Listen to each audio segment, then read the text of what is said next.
Europe stands on a knife edge. The continent's major powers are split into two opposing camps.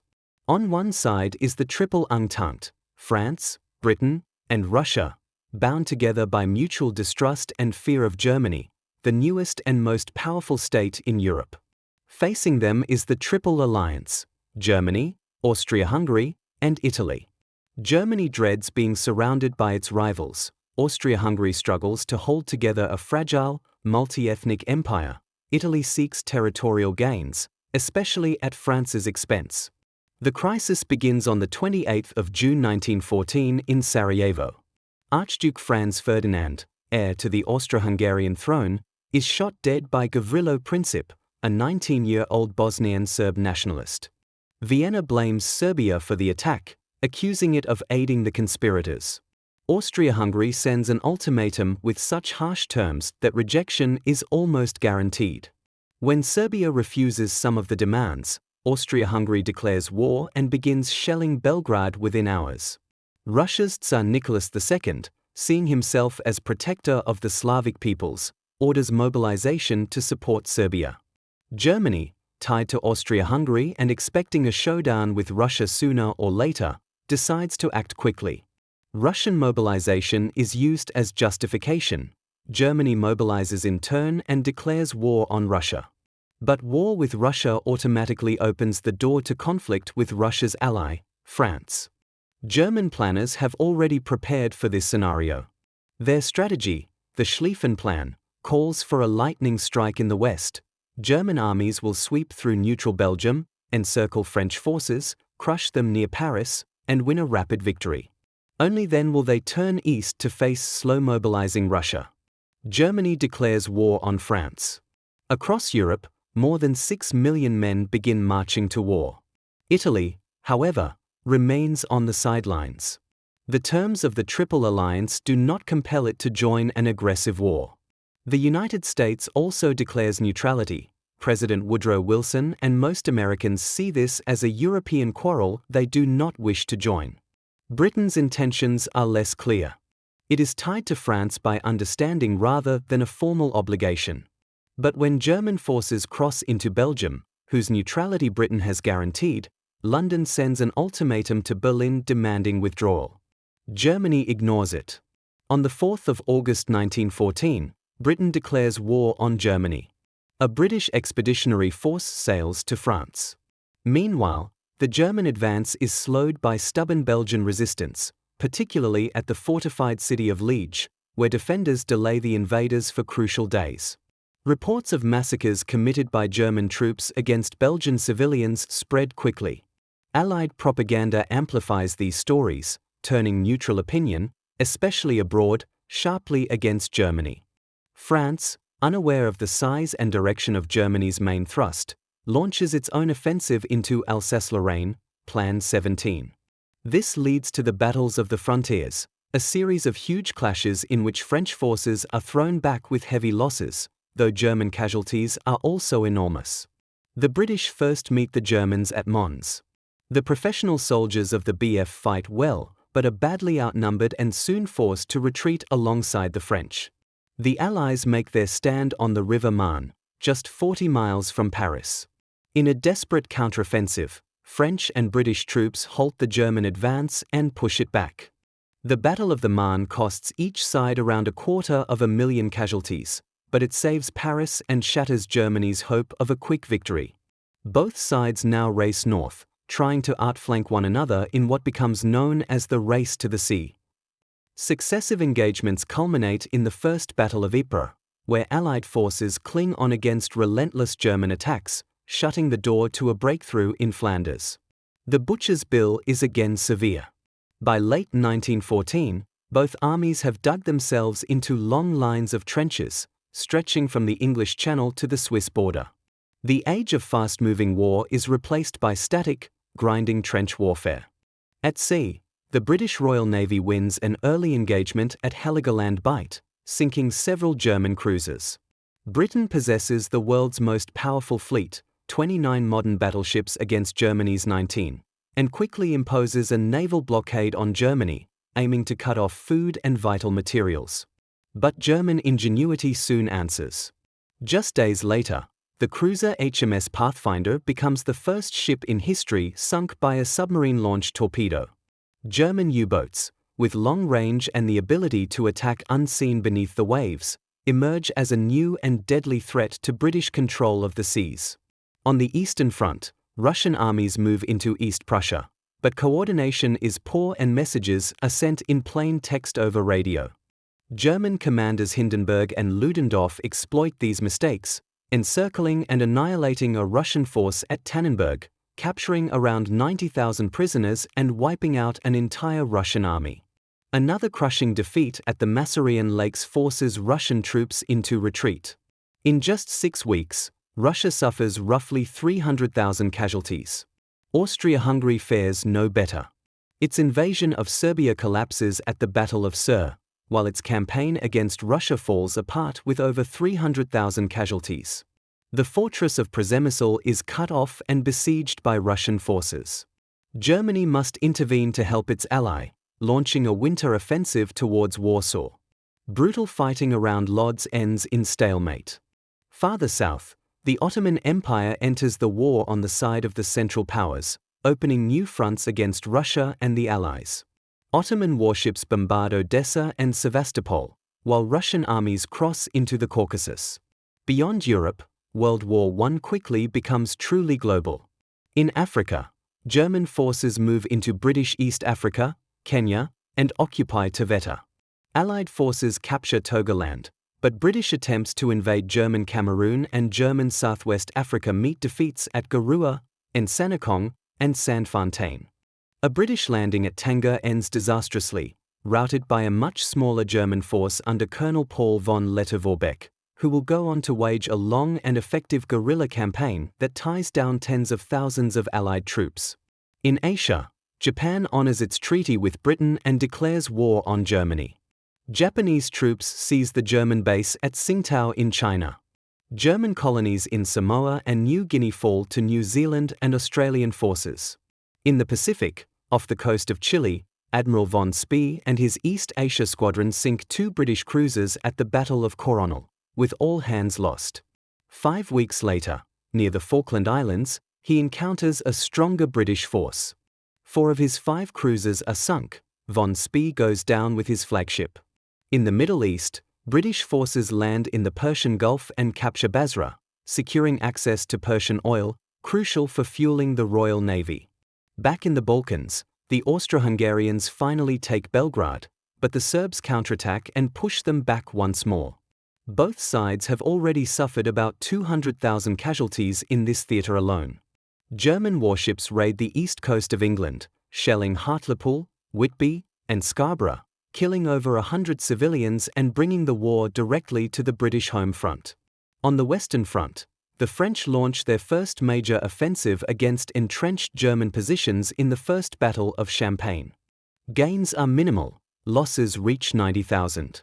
In the Caucasus, an Ottoman winter offensive ends in catastrophe at Sarikamish, where Turkish troops suffer around 60,000 casualties, many freezing to death in the mountains.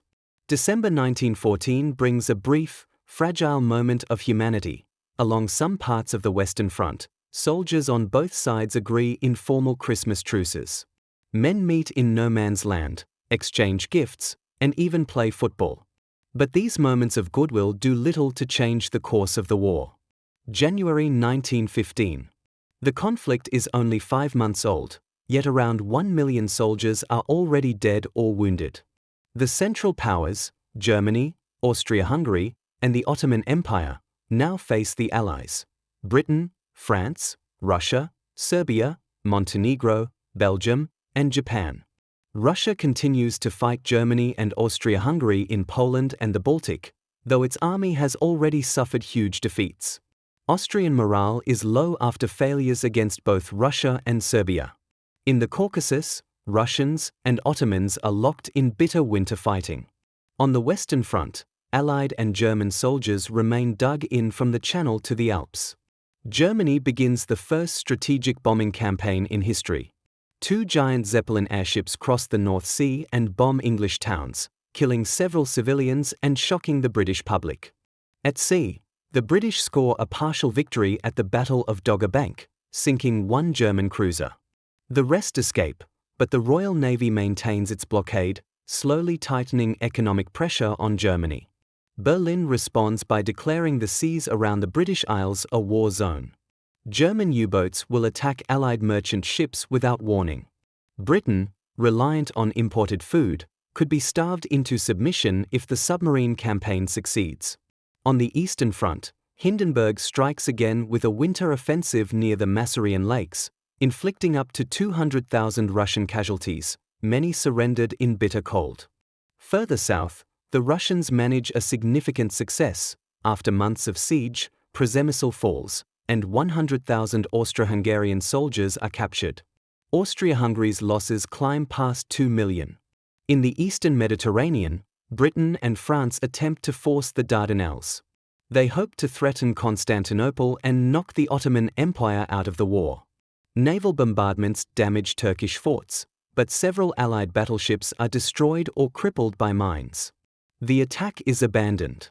On the Western Front, the British assault Neuve Chapel. Despite some early gains, German barbed wire and machine guns quickly halt the advance. British and Indian units suffer 11,000 casualties. At Second Ypres, the Germans unleash a terrifying new weapon, poison gas. A greenish cloud of chlorine drifts over Allied trenches, choking and killing unprepared troops. German reserves, however, are too limited to exploit the breakthrough. Both sides quickly distribute crude gas masks, and a chemical arms race begins. In April, Allied forces, including the Anzacs, Australian and New Zealand troops, land on the Gallipoli Peninsula, hoping to capture the forts guarding the straits. They encounter fierce Turkish resistance and soon find themselves pinned down on narrow beachheads. At the same time, the Ottoman government launches mass deportations and massacres of Armenians, a long-persecuted minority within the empire. Hundreds of thousands are marched into the Syrian desert. Many die of starvation, disease, or murder. By war's end, over 1 million Armenians may have perished. The Allies denounce the killings as a crime against humanity. Modern historians widely regard them as genocide, though the Turkish state continues to dispute that label. On the Eastern Front, a combined German-Austro-Hungarian offensive in Galicia breaks Russian lines, retaking Przemysl and capturing another 100,000 prisoners. Slowly, the Russians are forced into a general retreat. In May 1915, the German U-boat campaign claims a major victim, the British liner Lusitania. Struck by a torpedo off the coast of Ireland, she sinks with the loss of 1,198 passengers and crew, including 128 Americans. The United States is outraged, though Germany insists the ship carried military supplies. Tensions between Washington and Berlin sharply increase. The Allies launch further offensives on the Western Front, the Second Battle of Artois around Vimy Ridge, and British attacks at Aubers Ridge and Festubert. Casualties reach 130,000 for gains measured in a few thousand yards. In the air, Germany gains a temporary advantage with the Fokker Eindecker, one of the first fighters whose machine gun can fire safely through the propeller arc. Allied pilots face heavy losses in what becomes known as the Fokker Scourge. In the same year, Italy abandons neutrality and joins the Allies, enticed by promises of Austrian territory. Italian forces begin a series of attacks along the Isonzo River, but meet strong Austro-Hungarian defenses and suffer heavy casualties for minimal progress. On the Eastern Front, Russian forces withdraw from Poland under sustained Central Powers pressure. German troops enter Warsaw in August. Tsar Nicholas II dismisses his uncle, Grand Duke Nicholas, as commander-in-chief and assumes direct control of the army, a political gamble that will have grave consequences. At Gallipoli, Allied attempts to break the stalemate with landings at Suvla Bay fail. Disease, heat, and flies plague both sides. In the Atlantic, another liner, the SS Arabic, is sunk by a U-boat, killing several Americans. Fearing U.S. entry into the war, Germany scales back attacks on passenger vessels. Later in 1915, the Allies mount wider offensives, the Third Battle of Artois, Second Champagne, and the British attack at Loos, which includes the first British use of poison gas. Once again, early gains evaporate, and the offensives bog down with huge loss of life. Fresh Allied troops land at Salonika in Greece to open a new front and aid Serbia. But events move too fast. Bulgaria joins the Central Powers, and their combined offensive overruns Serbia in 2 months. The remnants of the Serbian army conduct a harrowing winter retreat through the Albanian mountains, suffering massive losses. By war's end, about a third of the Serbian army will have been killed, proportionally the worst casualties of any country. The Italian front sees repeated, bloody but inconclusive battles along the Isonzo. In Mesopotamia, British forces advancing towards Baghdad are stopped at Ctesiphon, then fall back to Kut, where they are besieged. Finally, the Allies decide to withdraw from Gallipoli. The evacuation is executed flawlessly. 83,000 men are removed without a single casualty. But the campaign has cost both sides around 250,000 dead and wounded. 1915 ends as a grim year for the Allies. Vast sacrifices for little tangible gain. Yet none of the major powers is ready to talk peace. Each side steels itself for even greater efforts in 1916. By 1916, the war has become fully industrialized. Artillery, machine guns, barbed wire, and mass conscription are driving casualties to unprecedented levels. Blockades are beginning to cause food and fuel shortages. Women take on new roles in factories and offices, replacing men at the front. All nations are preparing for a long, exhausting struggle. On the Western Front, trench networks have become more elaborate. On the Eastern Front, Russia has stabilized its line after losing Poland, but its army is severely weakened. Italy continues its costly offensives along the Isonzo, while Serbia has been effectively knocked out of the war. Montenegro falls to Austro-Hungarian forces, and its surrender follows. In the Caucasus, Russian troops launch a winter offensive against Ottoman forces, capturing Erzurum and later Trebizond, further weakening the Turkish position.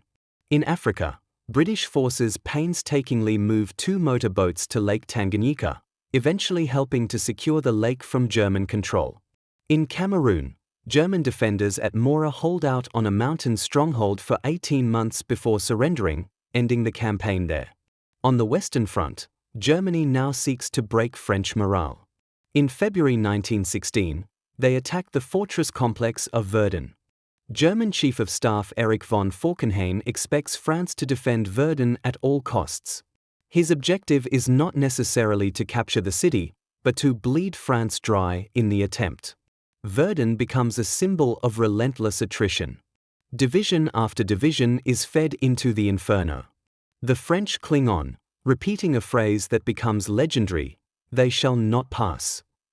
German losses mount alongside French. In Britain, voluntary recruitment has reached its limit. With casualties continuing to rise, the government introduces conscription, making military service compulsory for many men. That spring, steel helmets are finally issued to British troops, following similar measures by France and Germany, a response to the high rate of head wounds caused by shrapnel.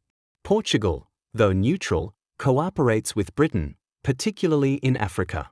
In response, Germany declares war on Portugal in March 1916. Russia attempts an offensive near Lake Narok to relieve pressure on the French at Verdun. The assault ends with 100,000 Russian casualties and no significant gains. It fails to divert German forces. In Dublin, Irish nationalists stage the Easter Rising against British rule. After 6 days of fierce urban fighting, the revolt is crushed. In Mesopotamia, the British garrison at Kut surrenders after a long siege. Thousands of British and Indian troops march into captivity. Many will not survive. Meanwhile, Britain and France secretly agree on a post-war division of the Middle East in the Sykes-Picot Agreement, promising each other spheres of influence, even as they publicly offer the Arabs independence in exchange for support. In the Hejaz, Hussein bin Ali, Sharif of Mecca, launches an Arab revolt against Ottoman rule, capturing Mecca and other towns along the Red Sea. On the Italian front, Austria-Hungary strikes back at Asiago, threatening to break through into northern Italy. The situation is serious for the Italians. At sea, the opposing battle fleets finally clash in a major engagement, the Battle of Jutland. The British suffer greater losses, but the German High Seas Fleet, shaken by the encounter, retreats to port and rarely ventures out again.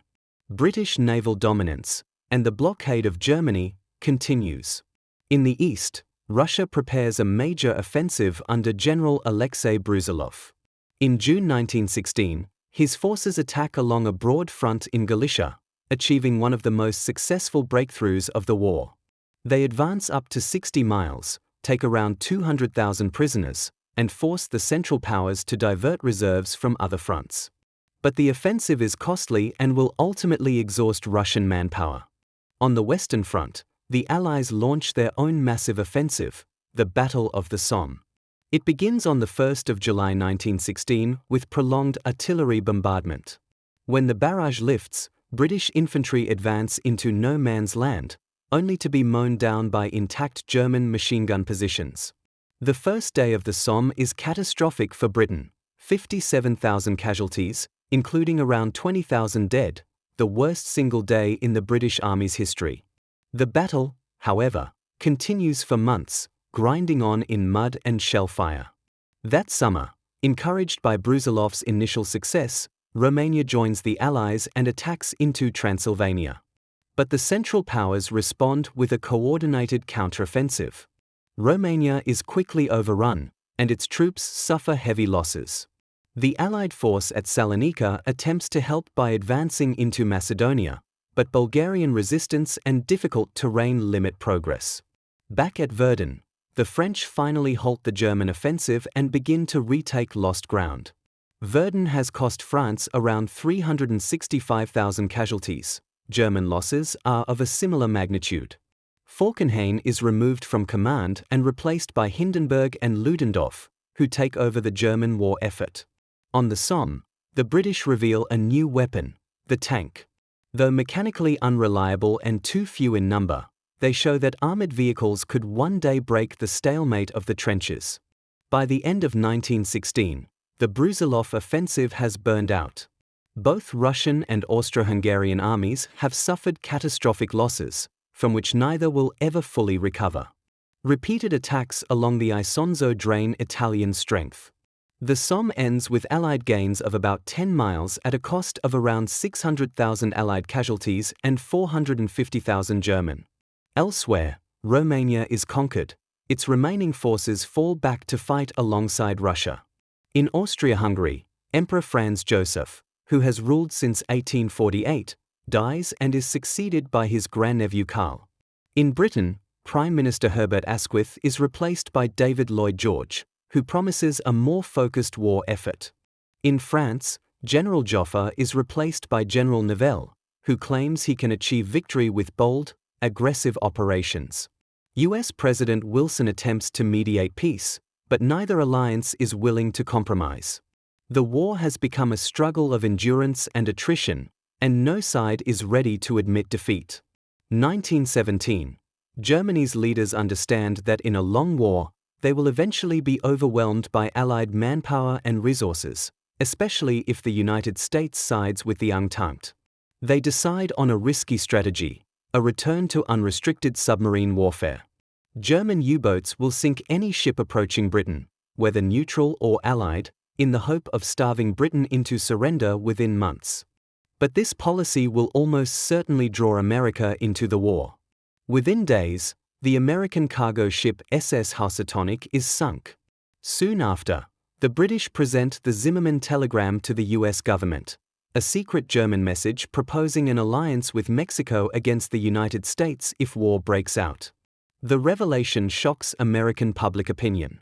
At the same time, the situation in Russia deteriorates. Long casualty lists and food shortages trigger unrest and strikes. In March 1917, the Tsar abdicates following the February Revolution, by Russian dating. A provisional government takes power and vows to continue the war, but discipline at the front collapses as soldiers desert in growing numbers. In April, after repeated provocations and submarine attacks, The United States declares war on Germany. American factories and farms begin mobilizing for war, but large-scale US forces will take many months to arrive in Europe. The U-boat campaign reaches its peak that spring. In April alone, German submarines sink around 886,000 tons of shipping, about 17 ships a day. Britain faces serious shortages. If losses continue at this rate, it could run out of food. On the Western Front, the British launch the Battle of Arras, a diversion to support a major French offensive. Canadian forces capture Vimy Ridge, a significant tactical success, but overall casualties are high on both sides and the front does not break. In the skies, air warfare grows more complex and lethal. Aircraft scout enemy positions, adjust artillery fire, and duel with one another in dogfights. New planes appear almost monthly. That spring, German air superiority leads to heavy Allied losses in what becomes known as Bloody April. 3 days after Vimy Ridge, General Nivelle's long-promised French offensive begins along the Aisne. Hopes are high, but the attack quickly stalls. Casualties are enormous. Disillusionment spreads through the French army. Many units refuse to attack, though they will still defend. Nivelle is dismissed and replaced by General Pétain, who focuses on restoring morale and promises no more futile mass assaults. In June, the British detonate 19 massive mines under Messines Ridge, creating a gigantic explosion and capturing German positions. It is a spectacular but limited success. In Greece, King Constantine, who has favored neutrality and leaned towards Germany, is forced to step down.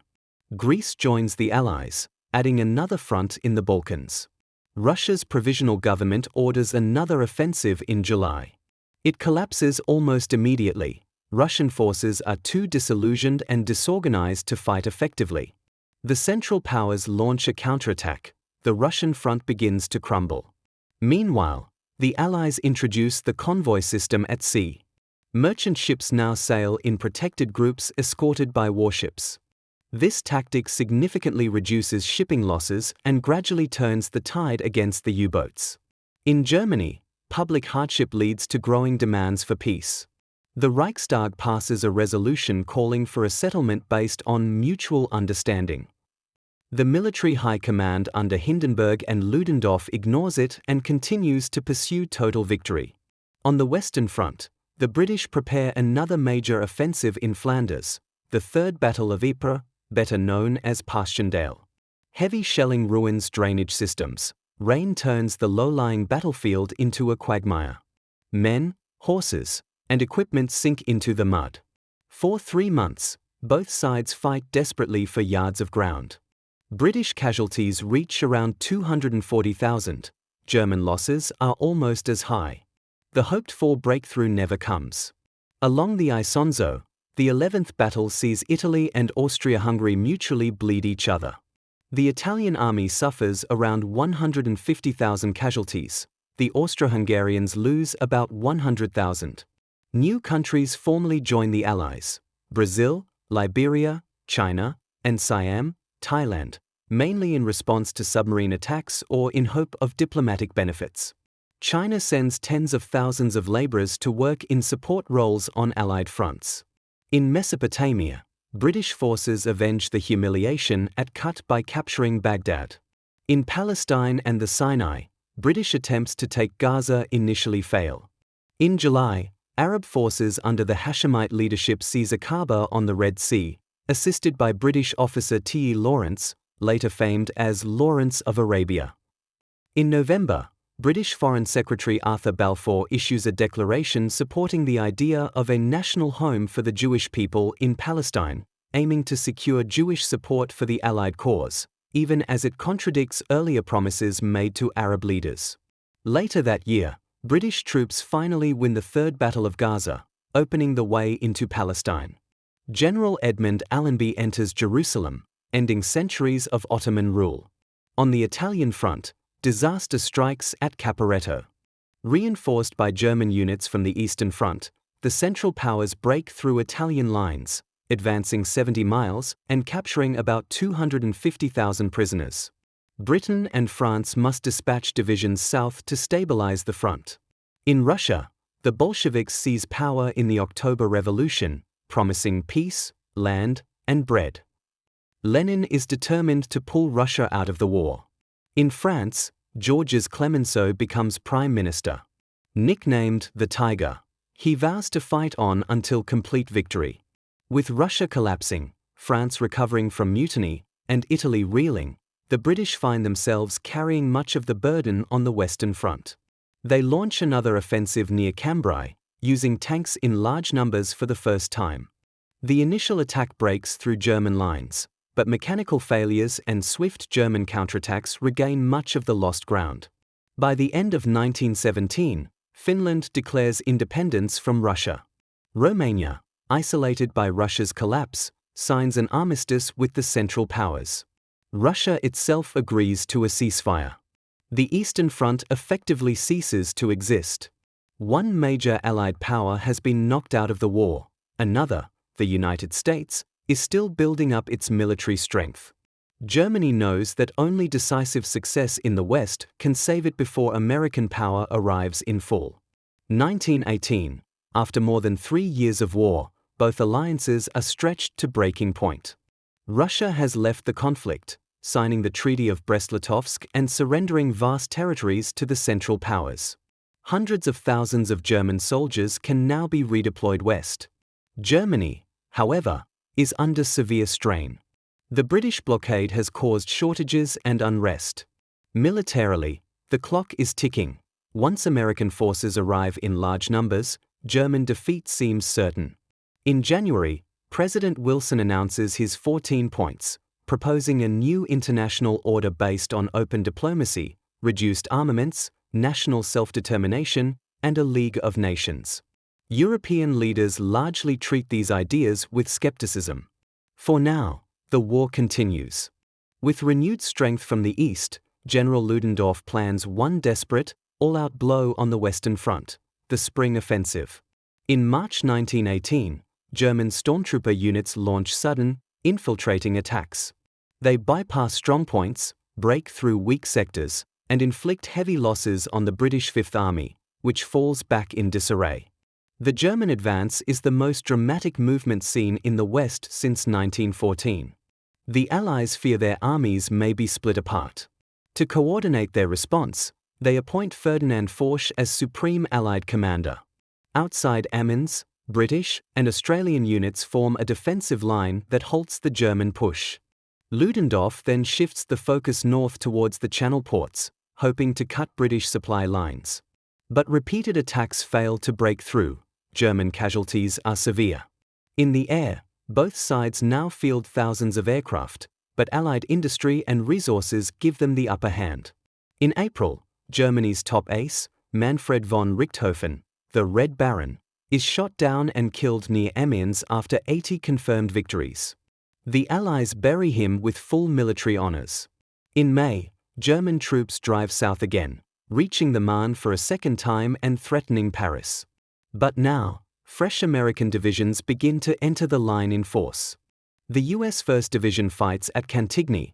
The U.S. 2nd Division proves its mettle at Belleau Wood, where U.S. Marines gain a fierce reputation in brutal fighting. By summer, nearly 1 million American soldiers are in France, with thousands more arriving each day.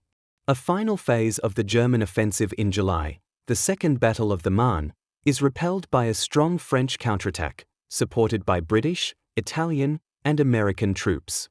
German losses are enormous. Ludendorff's last gamble has failed. In Italy, a renewed Austro-Hungarian assault along the Piave River is beaten back with heavy casualties. Morale in the Habsburg army collapses. Allied troops land at Murmansk and other northern Russian ports, beginning a limited intervention in the Russian Civil War on the side of anti-Bolshevik forces. With German offensives exhausted, the initiative passes firmly to the Allies. On the 8th of August 1918, at the Battle of Amiens, British, Australian, Canadian, and French troops, supported by hundreds of tanks and aircraft, advance up to 7 miles in one day. Ludendorff calls it the Black Day of the German Army, as large numbers of German soldiers surrender rather than fight on. The 100 Days Offensive has begun. Trench warfare gives way to a rolling series of Allied attacks. German forces are driven back towards their borders. In the Balkans, Allied forces break through Bulgarian lines at Dobropol. The overextended Bulgarian army collapses. Within 2 weeks, Bulgaria signs an armistice. In the Middle East, British-led troops win a decisive victory at the Battle of Megiddo, capturing tens of thousands of Ottoman prisoners and advancing rapidly through Palestine and Syria. Damascus and Aleppo fall soon after. On the Western Front, the Allies assault the formidable Hindenburg Line, the last major German defensive system. They punch through. German resistance crumbles. Recognizing the hopelessness of the situation, Ludendorff informs Kaiser Wilhelm II that the war cannot be won. Germany must seek terms. President Wilson insists on German withdrawal from occupied territories and political change within Germany itself. Revolution breaks out as sailors in Kiel mutiny rather than embark on a last suicidal naval sortie. Soldiers and workers' councils form across the country. The Kaiser abdicates and flees into exile. A German republic is proclaimed. Austria-Hungary is also falling apart. Nationalist movements tear at the empire's fabric. After defeat at the Battle of Vittorio Veneto, the Austro-Hungarian army disintegrates. An armistice is signed in early November. The Ottoman Empire has already agreed to an armistice at Mudros. On the 11th of November 1918, a German delegation signs an armistice with the Allies in a railway carriage in the forest of Compiègne. The ceasefire takes effect at 11 a.m., the 11th hour of the 11th day of the 11th month. Yet fighting continues until the last seconds. Moments before the deadline, an American soldier, Private Henry Gunther, is killed charging a German machine gun. He is often regarded as the last combat death of the war. In East Africa, General von Lettow-Vorbeck, who has evaded defeat for 4 years despite being cut off from home, only surrenders his forces 3 days later, after receiving news of the armistice. In 1919, peace delegates gather near Paris to shape the post-war world. At Versailles, a new international body, the League of Nations, is created in the hope of preventing future conflicts. Germany, however, faces harsh terms. Its army and navy are limited in size, it must pay reparations, it loses territory to France, Poland, and others, and all its overseas colonies are taken over by the victors. A clause assigning Germany responsibility for the war, the so-called War Guilt Clause, breeds deep resentment. The map of Europe is redrawn. The Austro-Hungarian Empire disappears, replaced by new or expanded states: Austria, Hungary, Czechoslovakia, Yugoslavia, Romania, and Poland, which re-emerges as an independent nation after more than a century of partition. The Ottoman Empire is broken up. New mandates and states are created in the Middle East, largely under British and French control. Many of the borders and promises made in this period will become the sources of future disputes and wars. In Asia, former German holdings in China are handed to Japan, angering Chinese nationalists and sowing seeds of future unrest. By the time the guns finally fall silent, the human cost is staggering. Around 9.5 million soldiers have been killed, more than 21 million wounded. Civilian deaths number around 7 million, from shelling, occupation, famine, and disease. Vast areas of Europe are ruined. Old empires, German, Russian, Ottoman, and Austro-Hungarian, have collapsed. Societies are transformed, political revolutions erupt, the world is changed forever.